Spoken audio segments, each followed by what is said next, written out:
The Where Our Minds Wander podcast may contain sensitive content and explicit language. Listener discretion is advised.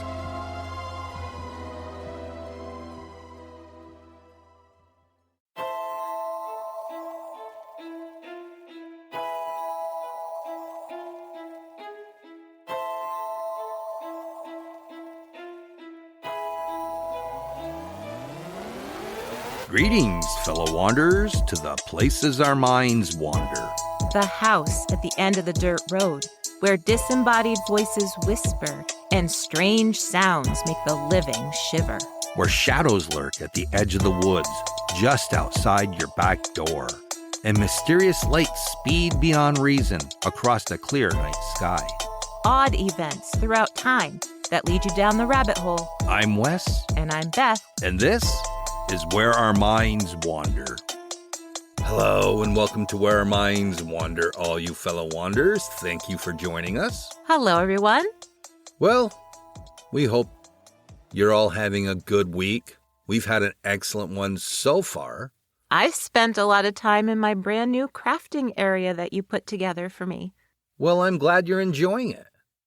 And we went over to Vermont this week for the day shopping with my youngest daughter and her boyfriend. And we hit some really cool places, as always. Did some antiquing. Hit the Goodwill store, because you never know what you're going to find there. And I got a couple cast iron pans for my collection. And you bought a bunch of what? Yarn. Yeah, you got a bunch of yarn.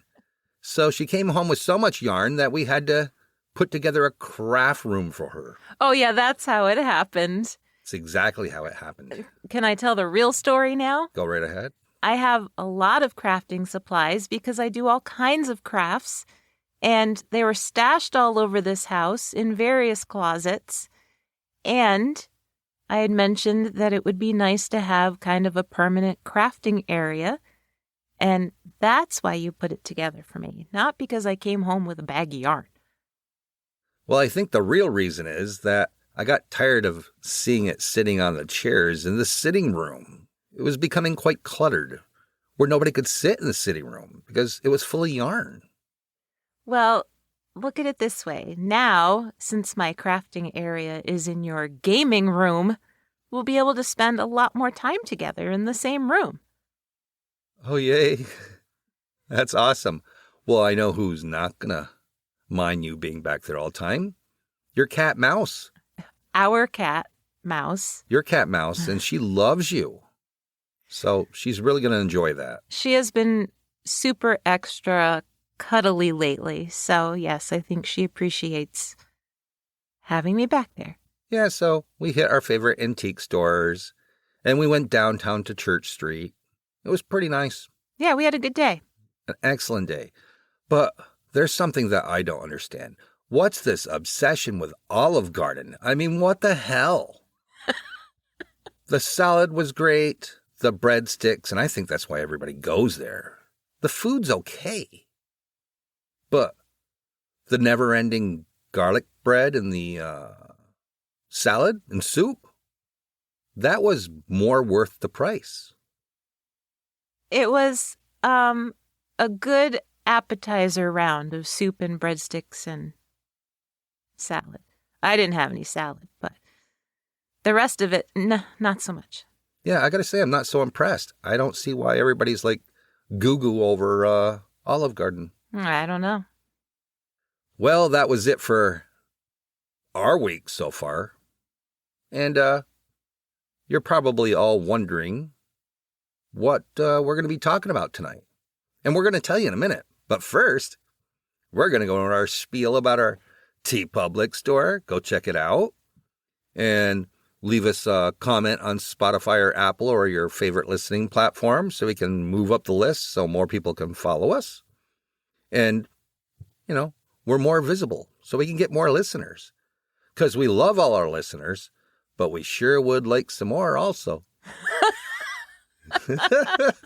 It can't hurt, right? I mean, we're doing pretty good for just, two people that started off not knowing a damn thing and, crash course in podcasting.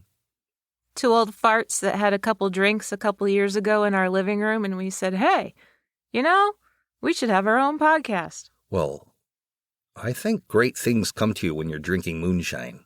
We've said this before. Yeah, and it seems to have worked.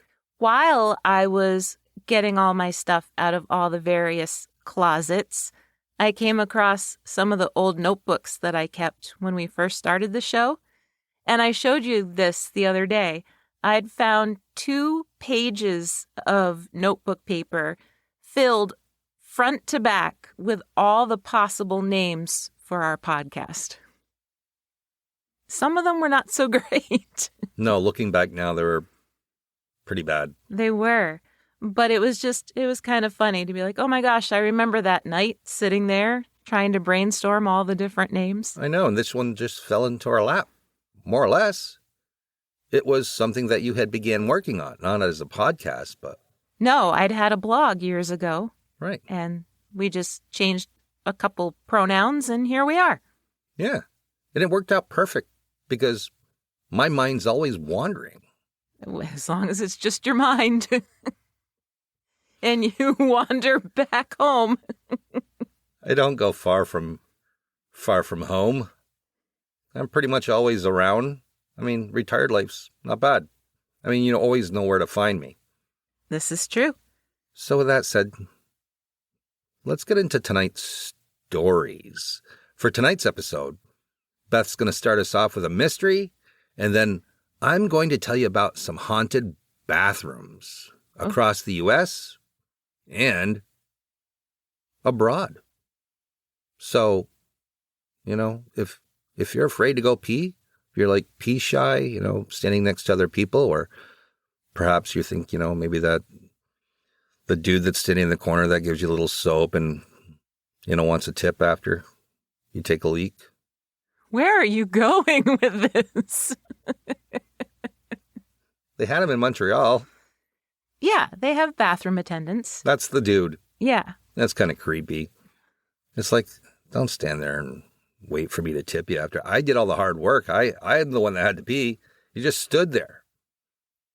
I would imagine that, 100 years from now, they might consider that one of the worst jobs in history, to be a bathroom attendant. Could be.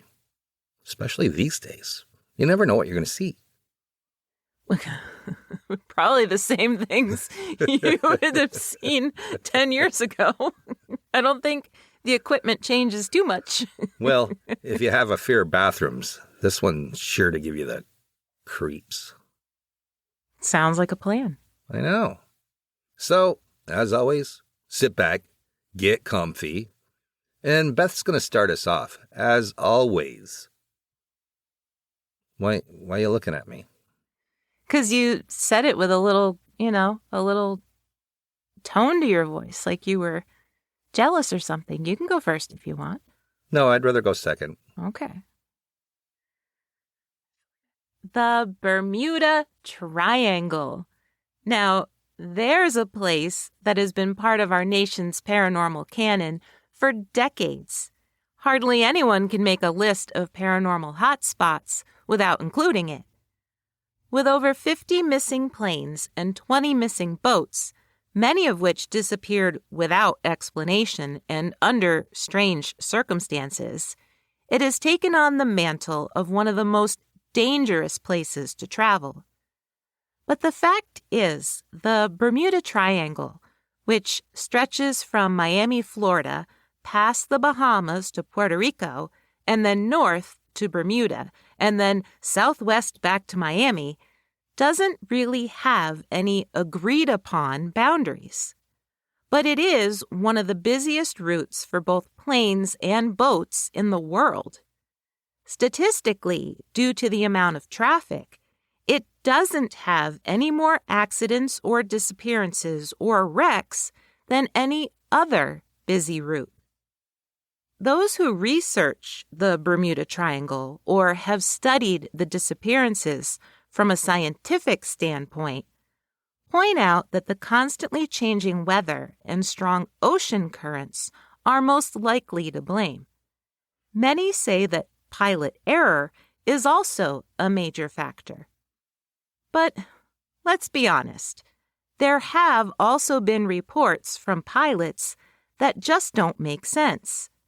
Strange cloud formations that led to missing time, for example, and instrument malfunctions with no discernible cause. The first recorded boat to vanish was the USS Pickering, which was lost in the year 1800, and all 91 souls on board were never recovered. As far as planes go, the first vanishing aircraft occurred in the summer of 1945. Can some of this stuff be explained? Of course. But since many of the wrecks have never been recovered, it makes it a lot harder and means we have to rely on assumption and speculation. And, of course, there were some newspaper reporters and some authors in the 1940s who assumed and speculated that it must be paranormal. So, tonight, I want to focus on the second and third aircraft disappearances, since they are often considered one event. And then you all can decide for yourselves. Flight 19 and its immediate rescue mission saw 6 planes vanish and 27 lives lost. The first time I ever saw a reference to Flight 19 was in Steven Spielberg's classic UFO film, Close Encounters of the Third Kind. At the time, I was just a kid, and I didn't realize that the dazed airmen walking off of the alien spaceship in the final scene was part of an actual aviation mystery. On December 5th, 1945, 5 Avenger torpedo bombers carrying a total of 14 sailors and Marines took off from the Naval Air Station in Fort Lauderdale, Florida, for a routine training mission. The flight was supposed to take about 3 hours and to cover about 120 miles. The weather was typical for a training run. It was sunny, but with the possibility of some light rain. During the training mission, their main objective was to practice dropping bombs on an area known as the Hens and Chickens Shoals. Then they would fly due east from Fort Lauderdale, then north over the Grand Bahamas Island before heading southwest back to Fort Lauderdale. Most of the airmen on board had at least 300 hours of previous flight time, and their flight leader, 27-year-old Charles C. Taylor, was the most experienced of them all. He'd logged 2,500 flight hours and had already flown in combat several times. He had also been flying in the Bermuda Triangle area for the last 6 months. The 4 other pilots, who were all students, but each had several hundred flight hours under their belts, like I'd said, well, they were U.S. Marine captains Edward Joseph Powers and George William Stivers, U.S. Marine Second Lieutenant Forrest James Gerber, and USN Ensign Joseph Tipton Bossy. The group of 5 planes, most of which had a 3-man crew, were dubbed Flight 19, and for the first 2 hours of their training mission, everything went exactly as planned. According to the U.S. Naval Institute website, Flight 19 successfully dropped their torpedoes on the shoals without any problems between 2:30 and 3 p.m. But as soon as the planes turned north towards the Bahamas, everything changed. According to History.com, another Navy flight instructor who was flying near the Florida coast, named Lieutenant Robert F. Cox, overheard communications between Flight 19's planes. At first, It seemed to be a conversation between Taylor and one of the student pilots on another one of the planes. When the pilot is asked for a compass reading, the pilot says, quote, "I don't know where we are. We must have gotten lost after that last turn." Then a confused and distressed Taylor says, quote, "Both my compasses are out, and I'm trying to find Fort Lauderdale, Florida. I'm over land, but it's broken. I'm sure I'm in the Keys, but I don't know how far down." End quote. So, somehow, according to Taylor, Flight 19 was somehow much, much further south than they should have been, by hundreds of miles, in under an hour. Historians have speculated that Taylor may have confused the islands of the Bahamas for the Florida Keys. But even if that were true, the communications between Flight 19 and the Naval Station Tower at Fort Lauderdale were very strange. According to the Naval History and Heritage Command website, Taylor initially contacted them, saying, quote, "Cannot see land. We seem to be off course." When the tower asked for their position, Taylor repeated that he couldn't see land, and that, quote, "We cannot be sure where we are," end quote. The tower suggested that Taylor switch from radio frequencies to search and rescue frequencies, but he didn't. Neither did any of the other 4 pilots. Then the tower asked Taylor over and over to turn on his IFF transmitter so his location could be triangulated. He replied, quote, "I cannot switch frequencies. I must keep my planes intact." None of the other 4 pilots turned on their transmitters either. Then there was 10 minutes of silence. Now, typically, when a flight became lost in the area, they knew that they were supposed to fly west until they could see land. If their instruments were malfunctioning, they should use the setting sun as their direction. So the tower personnel peered out of the tower windows, expecting to see Flight 19 at any minute. In fact, one member of Flight 19's crew is heard on the recordings saying, quote, "Damn it, if we could just fly west, we could get home. Head west, damn it." But Taylor ordered his planes to fly east. When the tower reestablished communication with Flight 19, it wasn't with Taylor. He had inexplicably given over command to another pilot. This pilot says, quote, "We can't find west. Everything is wrong. We can't be sure of any direction. Everything looks strange, even the ocean." End quote. Isn't that a weird thing to say? Yeah, it's chilling. It really is. Another 20 minutes of radio silence went by before the panicked pilot was heard from again. His voice trembled with anxiety as he said, quote, "We can't tell where we are. Everything can't make out anything.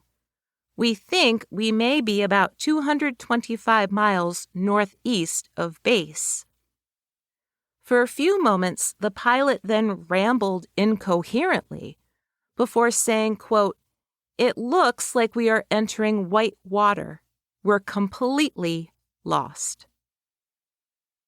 At some point, Taylor did turn around and fly west, but at around 6 p.m., he changed his mind and turned them all east once again. There's some speculation that, at this point, one of the other planes may have ditched formation and flown off on its own. Regardless, by 6 p.m., all 5 of the planes were dangerously low on fuel, and the last transmission from Flight 19 came from Taylor at 6:20. He is heard saying, quote, "All planes close up tight. We'll have to ditch unless landfall. When the first plane drops below 10 gallons, we all go down together." End quote. Then, nothing but static. Well, that kind of makes sense, because at least if they all go down together, there's probably a better chance of them surviving in the ocean. I guess. I mean, the whole thing is just so weird. They make one turn after dropping the torpedoes, and they're just totally and completely lost. The Naval History and Heritage Command website says that 2 Mariner flying boats were scrambled within minutes, carrying several men and rescue equipment. History.com says that the Mariners took off at 7:27 p.m. Either way, they headed for what was believed to be Flight 19's last known position, somewhere north of the Bahamas and east of the Florida coast. 10 minutes into the rescue flight, the Mariners both checked in with the flight tower, but then one of the Mariners, carrying 13 men, vanished. And that's one of the aspects that I find most interesting about this story, is that, yeah, the 5 planes went down or disappeared, but so didn't the rescue flight.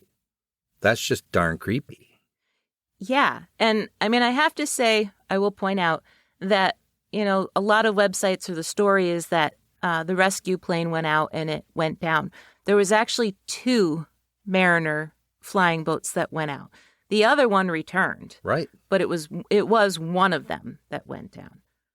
But still, it's still so strange. Well, can you imagine what was going through their mind knowing that they came back and the rescue mission went down also? That one plane? Yeah. That's got to be mind-boggling. You're left to think about that experience that you've had for the rest of your life. That's horrible. I know. So, at 7:50 p.m., according to the U.S. Naval Institute website, a merchant ship off the coast of Fort Lauderdale reported seeing a fireball in the sky.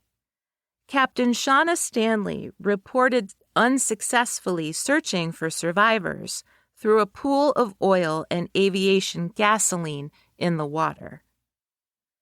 Now, the Mariner flying boats were notorious for catching on fire and were nicknamed flying gas tanks. So it's generally agreed that the one Mariner suffered an explosion, but all 13 men on board were lost.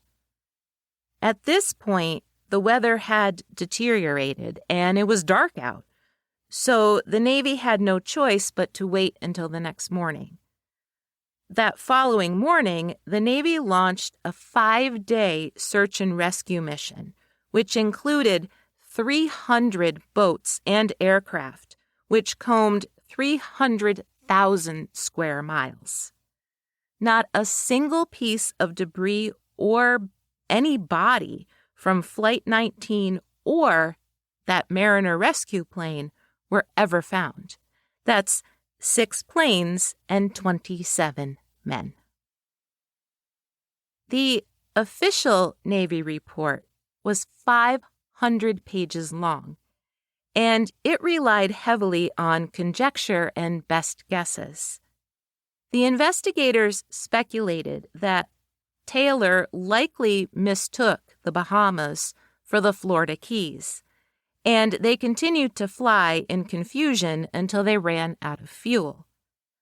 But after Taylor's mother argued that the Navy couldn't blame her son if they didn't have the wreckage to prove it, the Navy changed their final conclusion to causes or reasons unknown. The biggest questions for the Navy were about Charles Taylor himself. Apparently, when he showed up late for duty that day, Witnesses claimed that he'd had a hangover and he wasn't wearing his watch.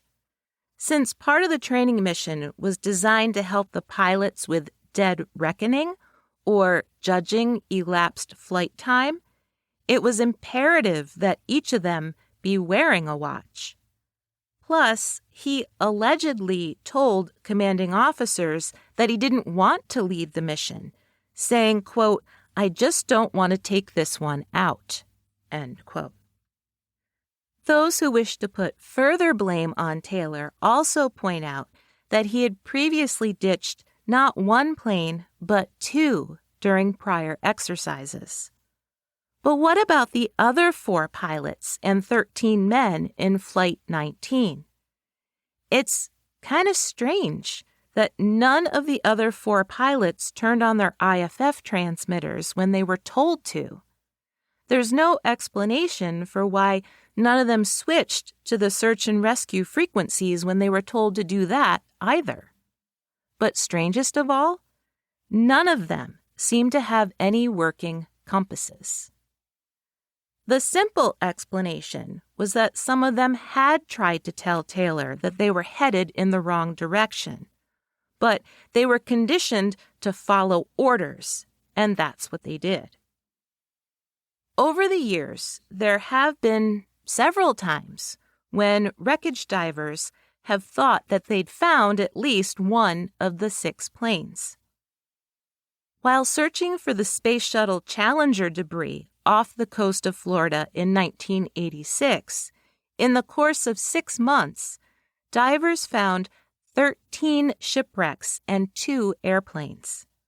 One of those airplanes turned out to be an Avenger, the same type of plane from Flight 19. Surprisingly, it was a downed Avenger from some other mission and not part of Flight 19 at all. But ironically, while searching for the downed Mariner plane that disappeared while looking for Flight 19, divers discovered one of the largest pieces of the Space Shuttle Challenger that's ever been found. Isn't that weird? It's quite the coincidence. It's a weird coincidence. In 1991, treasure hunter Graham Hawkes announced that he'd found all 5 planes from Flight 19 off the Florida coast. Their tail numbers confirmed that they weren't the right 5 planes, though. These 5 planes went down 2 years before Flight 19, on October 9, 1943. But in this case, all of the crewmen had survived. The fact is that between 1942 and 1945, there were 95 Navy officers from Fort Lauderdale who lost their lives during training missions. There have also been some World War II-era plane wrecks discovered on land, one in Sebastian, Florida, and one in the Everglades.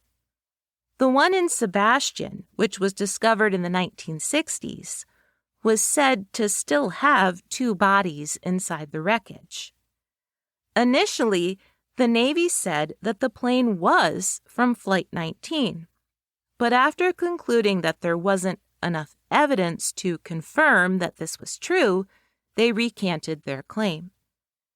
As of today, Flight 19 and the Mariner plane are still considered lost.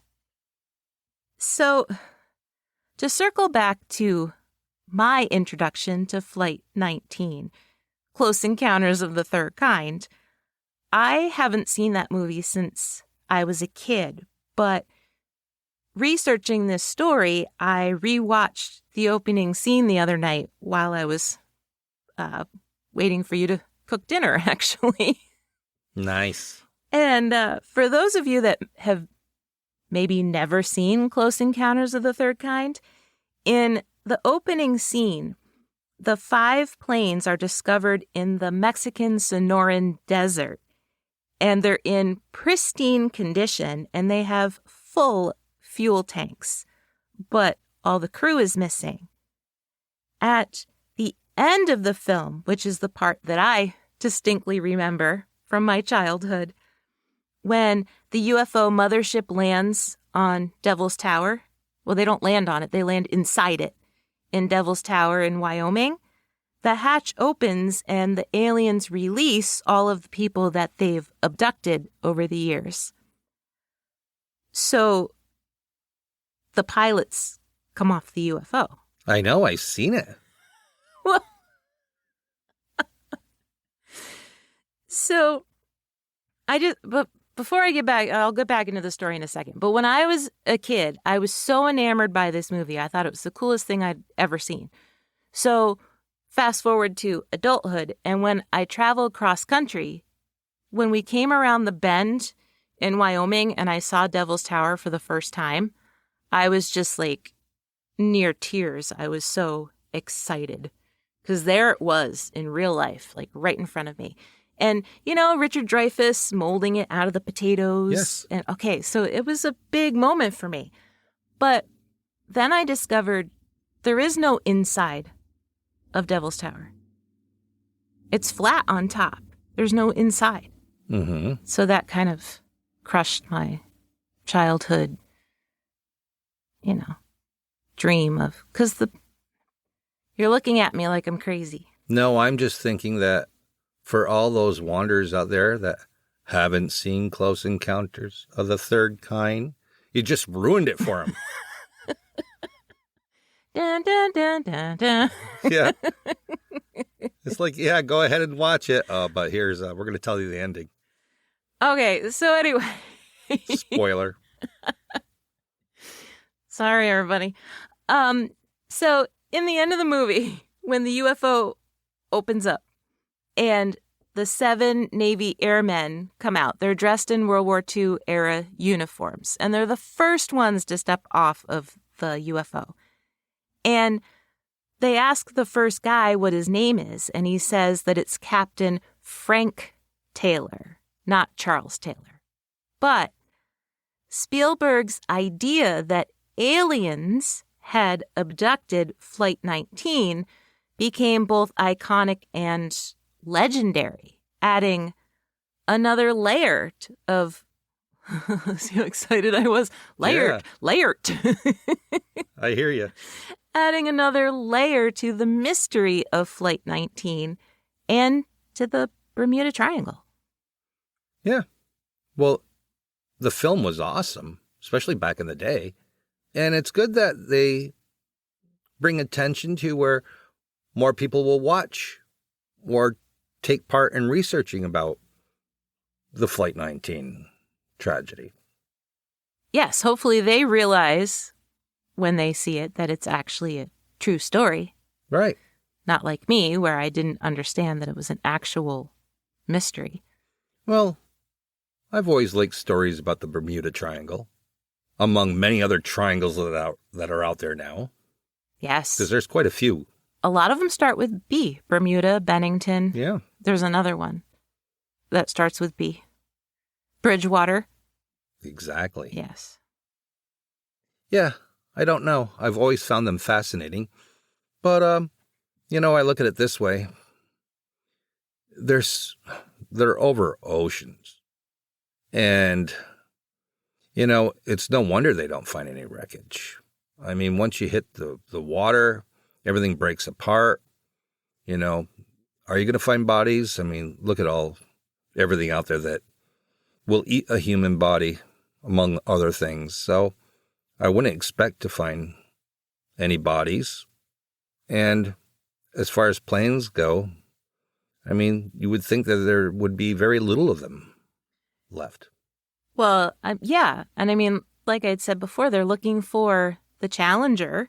Yeah. The very specific area that they're looking in. And they found 13 shipwrecks and 2 planes that they didn't know were there. Right. And it's not like these fighter jets are carrying a lot of luggage like a passenger plane. Right. Where there would be more debris. So who knows? Very interesting, though. I found it really interesting. I hope everybody else did, too. Well, there you have it. Flight 19. What do you think happened to it? And while we're on this break, you ponder that. While they're using the bathroom? Right. Go now. You might not want to. You may never want to go to the bathroom again. And we'll be right back after this break.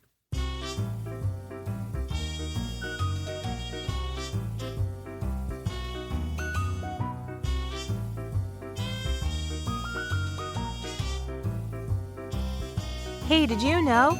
Movie fans with a lot of money are willing to shell out the big bucks for movie props at auction. For example, Dorothy's red ruby slippers from The Wizard of Oz sold for $28 million in 2024.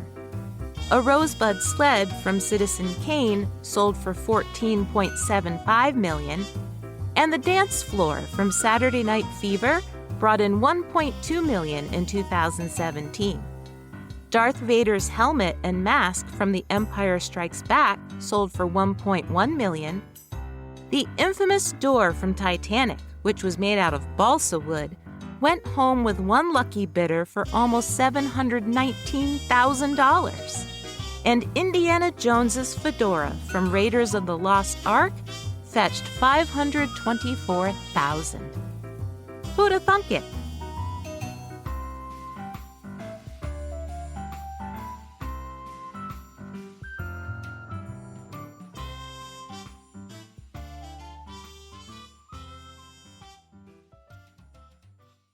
All right, we're back. And like I said before the break, I'm going to tell you all about some haunted bathrooms. So picture this, if you will.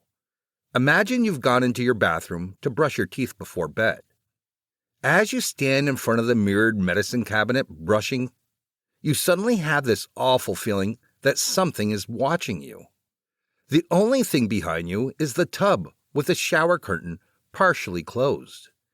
You glance into the mirror, but you don't see anything. So shrugging it off, you finish brushing. Lower your head to spit out the toothpaste, and then you straighten up. As soon as you do, you see it, the reflection of someone standing behind you. You panic, of course, and whirl around. You know you're the only one in the bathroom, and no one else could possibly be there. But just to be sure, your heart pounding, you yank back the shower curtain, certain an intruder is in there with you. But the tub and shower stall are empty. Or what about this? You're in a restaurant bathroom with multiple stalls.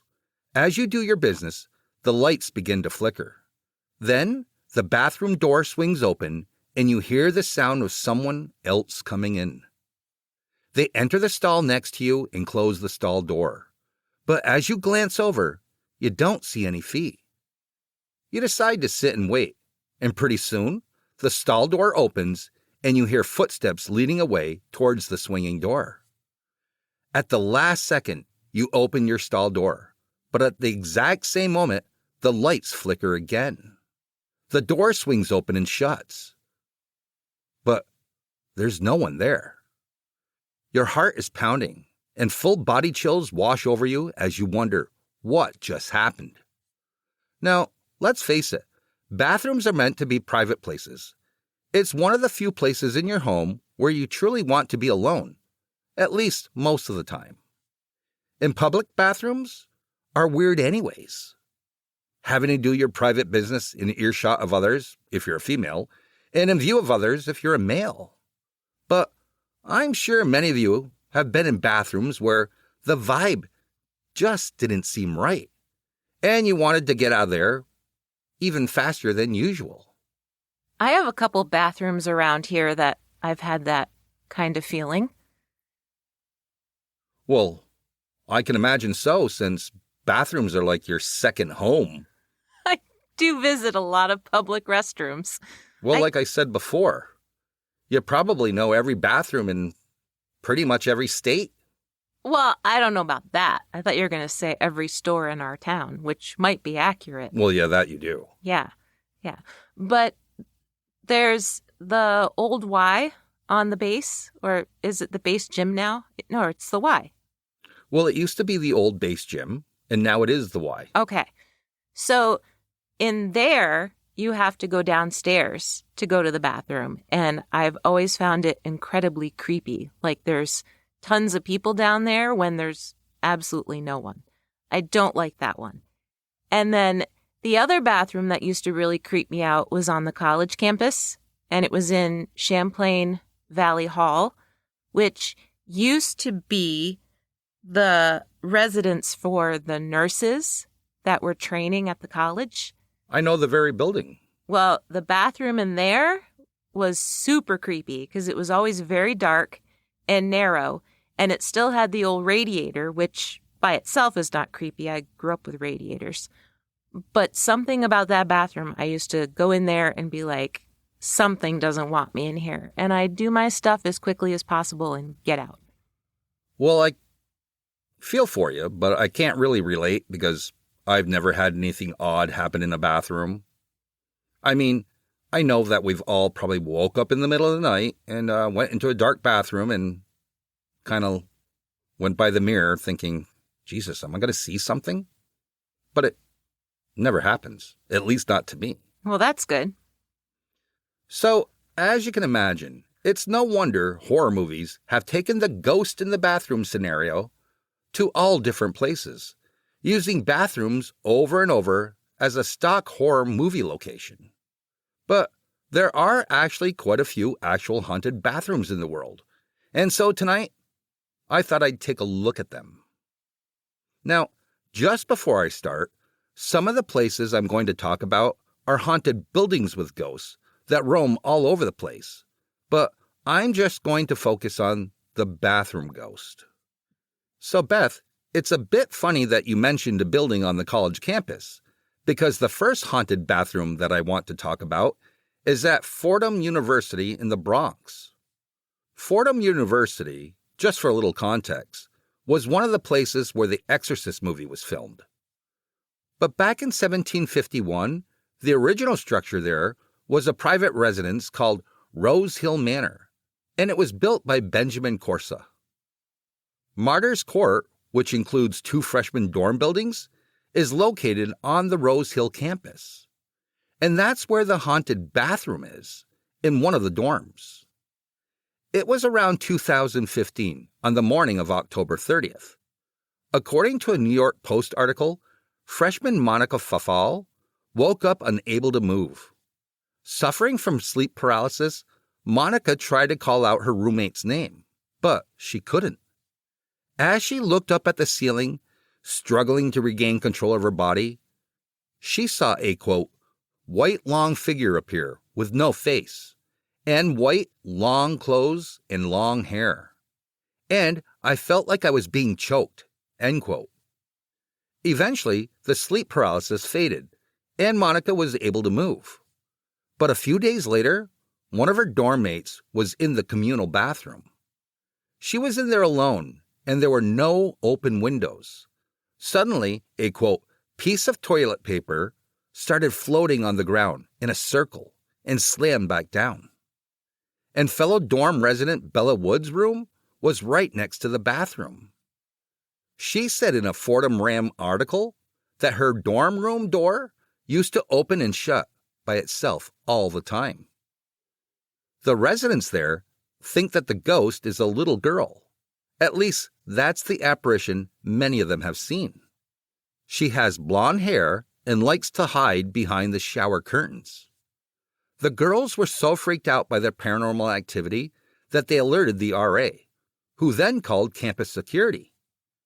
Security sent out one of the resident ministers to bless the bathroom area. He arrived and sprinkled holy water in the bathroom and all the dorm room doors along the hallway. The girls claimed that after that, all the spooky activity stopped. I'm surprised that there aren't more haunted college bathrooms that you could, hear about across the country. Because you've got all that energy of all those, 19, 20-year-old kids. Well, I guess unless something happened in that particular area where someone passed away or something tragic happened, you probably wouldn't. Yeah, I was thinking more like poltergeist kind of stuff because of all the energy of the kids, but who knows? In Savannah, Georgia, there's a restaurant called the Old Pink House. According to WeirdDarkness.com, it was built between 1771 and 1789, and it was the home of James Habersham Jr. Today, it's known for fine dining and hosting events like derby parties and weddings. Their menu includes things like fried green tomatoes, goat cheese stuffed artichokes, pan-seared scallops, pot pies, and lobster tails. They have a ballroom for weddings, and then several of the other rooms are set up as conference areas or for private dining events. It's basically a meticulously kept historic home decorated with antiques where you can enjoy a delicious meal, feel immersed in the ambiance, and feel like you're part of history. But if you use the women's bathroom, you might feel something else entirely. It's pretty common for women to complain about the bathroom door. They say it feels as though it's locked and they can't get it to open. In some cases, they've even called for help because they are sure that they are locked in. But then another person who might be in the bathroom at the same time will just walk right up to the door and open it with no problem. Or an employee on the other side of the door will just walk right up to it and open it, letting out the anxious woman who just was locked inside.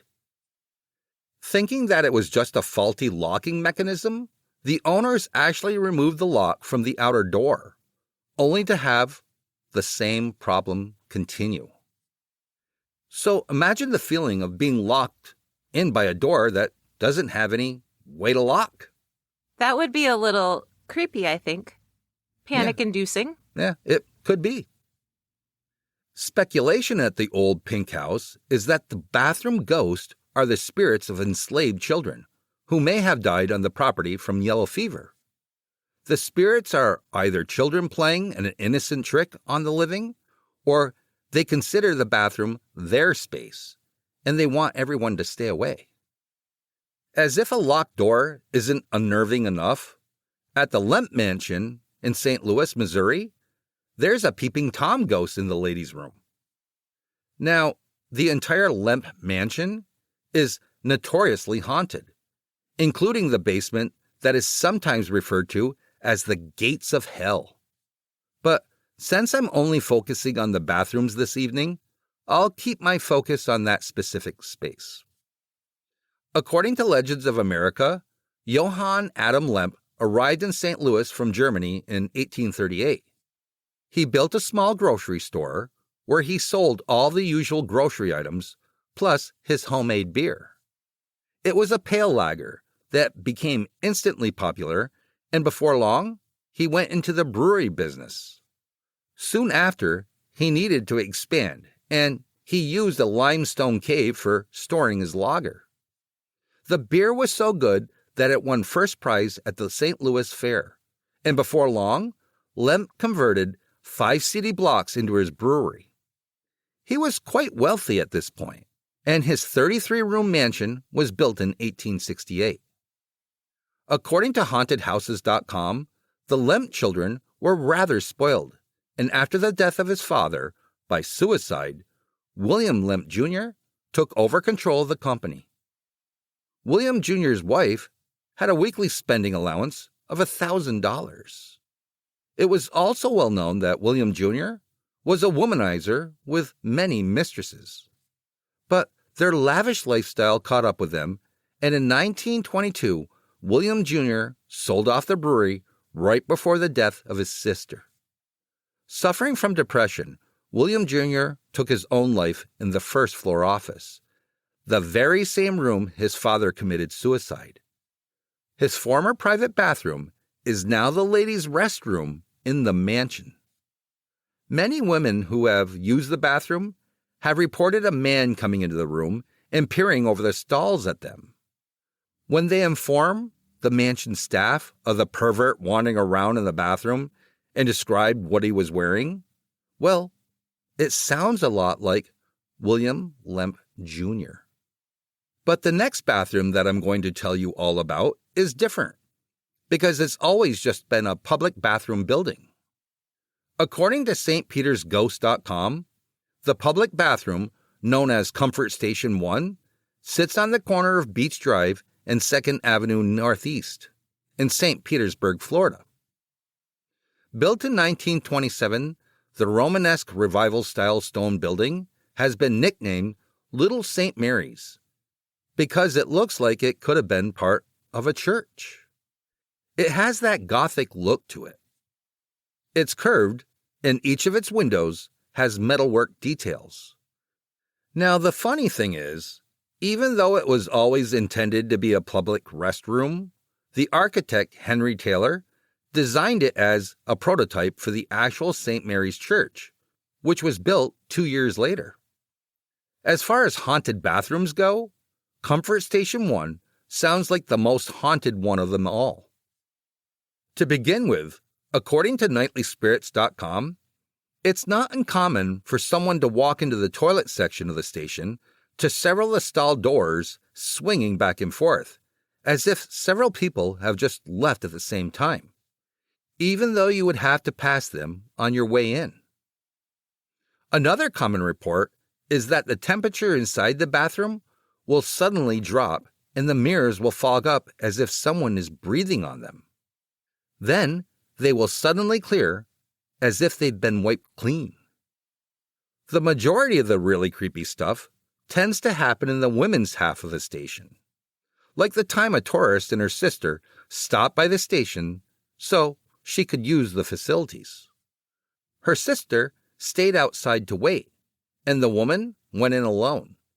All the stall doors were open, so she knew she was the only person in there.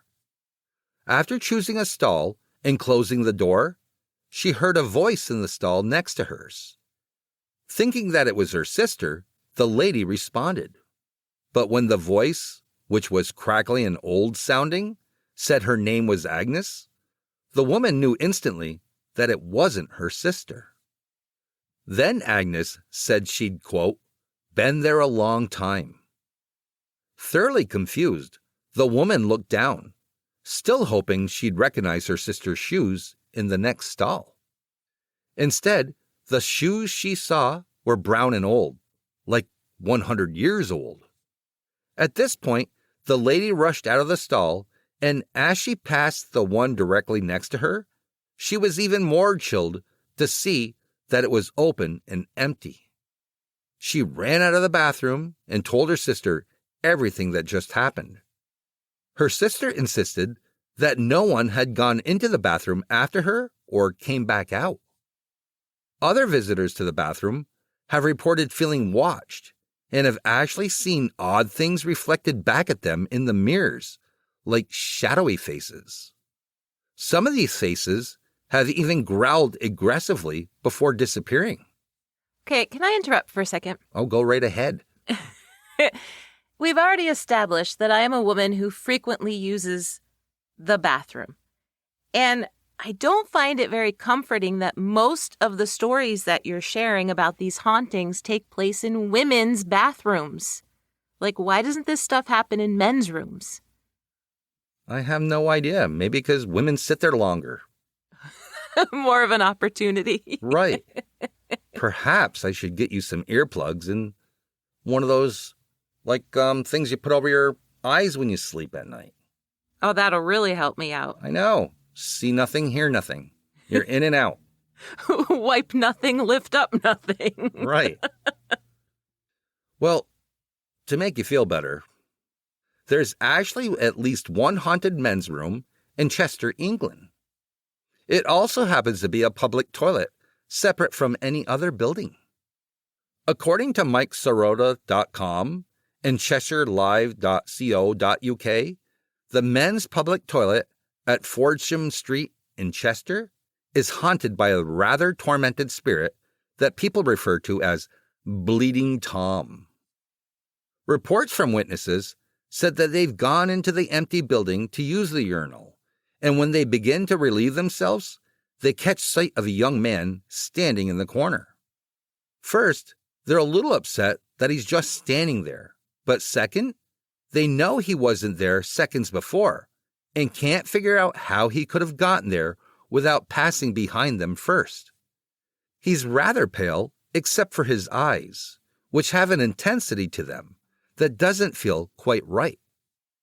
They also say he's dressed as if he's in the 1950s or 60s.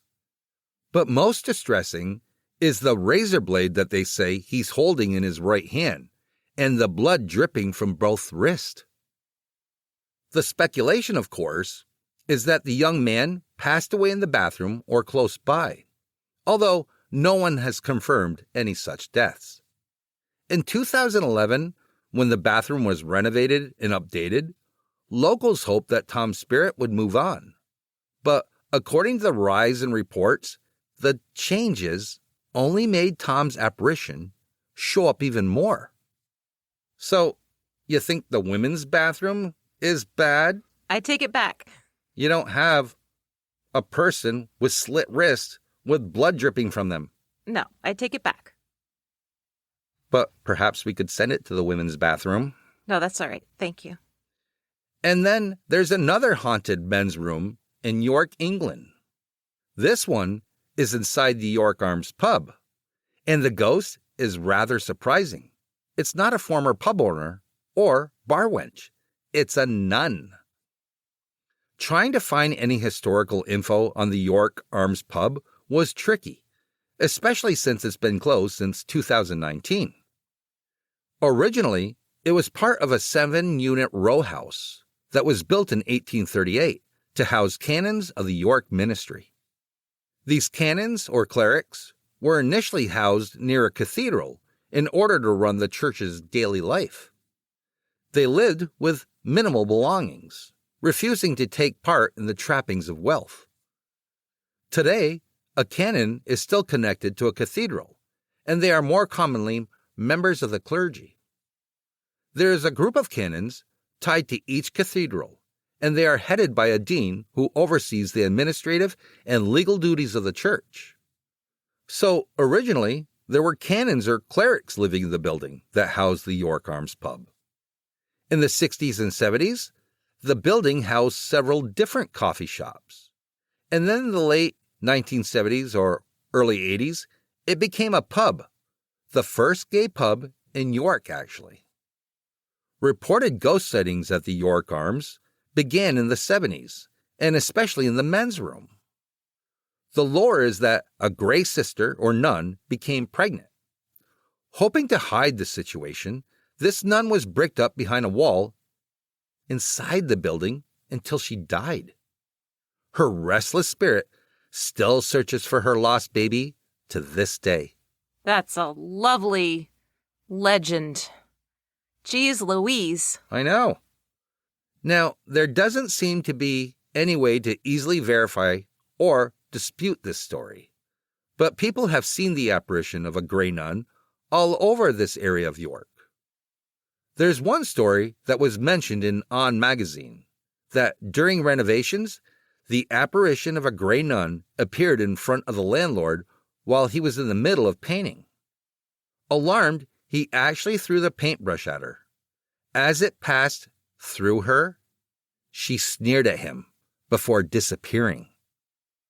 The paintbrush hit the wall behind her and left a huge splotch of paint on the bricks. But it was men paying a visit to the loo in the 1970s who saw her most often, since she tended to materialize in the gents' bathroom. She didn't try to communicate, and as far as I can tell, she didn't appear to be in distress. But people speculate that one of the walls in the bathroom must be the one she died behind. Other sites offer brief summaries of the Grey Nun at the pub by describing her as a gentle spirit in a long dress, indicating that she may or may not be a nun. Oh, so she may not be a nun at all. Perhaps not. Just some lady that hangs out in the bathroom and doesn't like having paintbrushes thrown at her.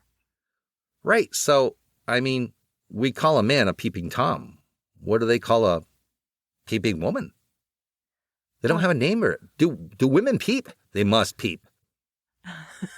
I would assume so, yes, but you're right. There is no term, as far as I know, for the female version of a peeping Tom. All right, all you ladies out there. if any of your friends that are women peep on men, leave us a comment because I'd like to know what you call them. There has to be a name for them, right? I mean, I guess it's something I could Google, but I don't know if I want that in my search history. Yeah, with all the stuff in our search history, let's not add that one. I know. I think I'll ask Alexa after this, see what she comes up with. And the last haunted bathroom I want to tell you all about is in the Five Fishermen restaurant in Halifax, Nova Scotia. It's haunted, but not by one spirit, but two. The entire restaurant is reportedly haunted by several different spirits and considered the most haunted restaurant in all of Canada. But again, I'm just focusing on the bathroom. According to globalnews.ca, in the early 1800s, the residents of Halifax decided that their parish needed a school. The 4-story National School, which was the first free public school in Canada, opened in 1818, providing religious education for all the parish children. Eventually, a bigger school was needed, and the building became an art school. When that relocated to another building, Snow and Company undertakers moved in. When the Titanic sank off the coast of Newfoundland in 1912, John Snow loaded a cable repair ship with 125 coffins to bring the wealthier victims back to his mortuary. And then, in December of 1917, there was the horrific Halifax harbor explosion, when a French cargo ship carrying explosives collided with a Norwegian vessel. The French ship caught fire and exploded, absolutely devastating the Richmond district of Halifax by shattering windows, raining down debris, and collapsing buildings. 1,782 people lost their lives. The Halifax harbor explosion was horrific. It was massive. It was awful. Yeah. Although the blast shattered the funeral parlor's windows, the Snow family still conducted funeral services for 30 to 40 victims per day for days. The building became the Five Fishermen restaurant in the 1970s, and the third-floor ladies' bathroom is said to be a hot spot for ghostly encounters. There's one story that I found where a family of 10 from Manitoba were eating at the restaurant when one of the kids needed to use the bathroom. When the 10-year-old girl returned to the table from the third-floor washroom, she told her mother that she had seen a little girl, quote, draped in clothing and drifting over the staircase. The little girl ghost and the ghost of a woman, whom many believe was her mother, are seen quite frequently in the bathroom. But it seems to be one of those sad cases where the two spirits seem to be searching for each other without realizing the other is there. Paranormal investigators who have visited the bathroom believe that the little girl ghost doesn't understand that she's dead, and that she spends a lot of her time in state of fear because she doesn't understand what happened to her, which is kind of horrible. And it is, too, if that really is her mother and they don't know that the other's there. That is always sad to me. Yeah, that's always kind of thrown me off. Yeah. There's allegedly also an angry male spirit on the third floor who may be trying to keep the little girl ghost and woman ghost apart. Regardless, according to WeirdDarkness.com, employees at the restaurant often hear loud, unexplained noises coming from the empty bathroom, and at times, people have heard humming, as though the little girl ghost is humming to herself. Oh. That's sad. That is sad. See, a little girl ghost doesn't really freak me out.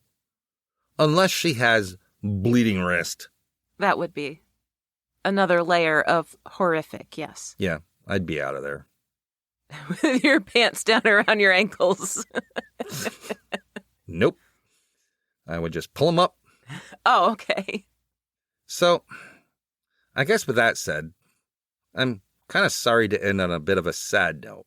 But the Five Fishermen restaurant seems like a place we should do an episode on for sure. With that kind of history? Yeah. I'm on it. Maybe we should take you there to the bathroom. No, that's all right. Thank you, though. I have plenty of other options, apparently. Yeah, Pretty much everywhere. pretty much. Well, all you wanderers, that's it for my tour of haunted bathrooms. Who knew there were so many? Not me. Do you remember when we first moved in here and I asked you to cover over the vent? Actually, I don't think I asked you to cover over the vent. Remember I said the vent in the ceiling? Yeah. Every time I went in the bathroom, I felt like there was somebody staring down at me. Right. That's the first time in a house or anywhere I've ever lived where I've had that sensation.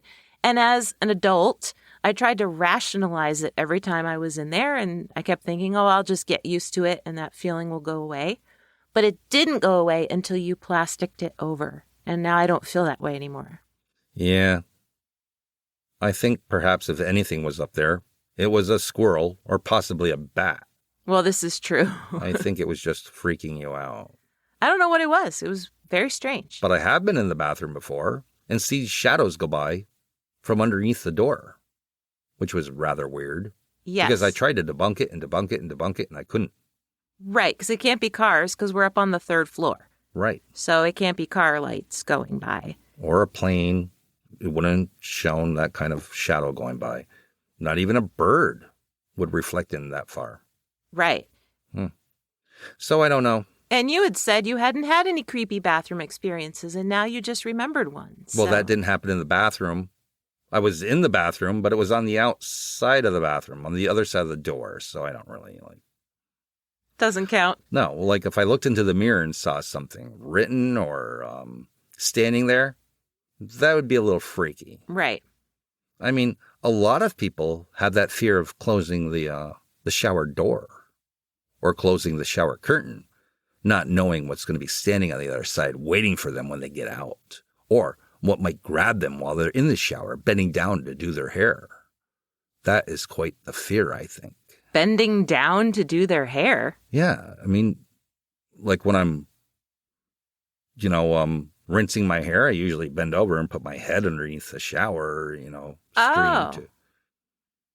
I'm learning. And at that point, your eyes are closed. I'm learning new things about you. Why don't you just stand backwards and lean back? With your back to the water and lean back. Why? Because that's what I do. Well, my neck, that just doesn't seem natural to me. You would bend over and let the spray come down on top. Oh my God, is this another one of those things where you just wash your hair weirdly? No. Does no one bend over in the shower? Well, I mean, sure people bend over in the shower. That's not where we're going with this. Do people not bend over in the shower and let the water run down on top of their head and then rinse their hair that way? I mean, how many people bend over backwards in the shower to wash or rinse their hair? Well, in every single shower scene on every single TV show ever, that's what they do. That's because they want to see the breast pointing out. That's not because how people do it, because that provides a better silhouette, I mean, who wants to see, that through a shower curtain? Right. It's better for the... Right. Right. Oh, that was a knife. That was my... Bending over Norman. is probably better for the... But, yeah, not rinsing your hair, I don't know. Well... Now that my wife's breakdown is complete, gone by, or is in full blown or whatever, I don't know. I think that about wraps it up for this episode. You want to tell everyone about our sources? Yes. As always, everyone, if you would like to know more about Flight 19 or about any of the haunted places that Wes mentioned, not just their bathrooms, you can always check our sources in our show notes. Yeah. And if you have a haunted bathroom story of your very own, something that's personally happened to you, drop us an email at whereourmindswander.com. Yes, we'd love to hear it. Yeah, sure would. And I'd ask you all to, weigh in how you rinse your hair, but that's probably too personal. Yeah, I don't think that's something people want to share. Since I've been doing this podcast, I have so many surveys that I want to do up, that I'm interested in how other people do things. Because wandering minds want to know things like that. Right. Well, join us again next week for an all new episode of Where Our Minds Wander. See you soon.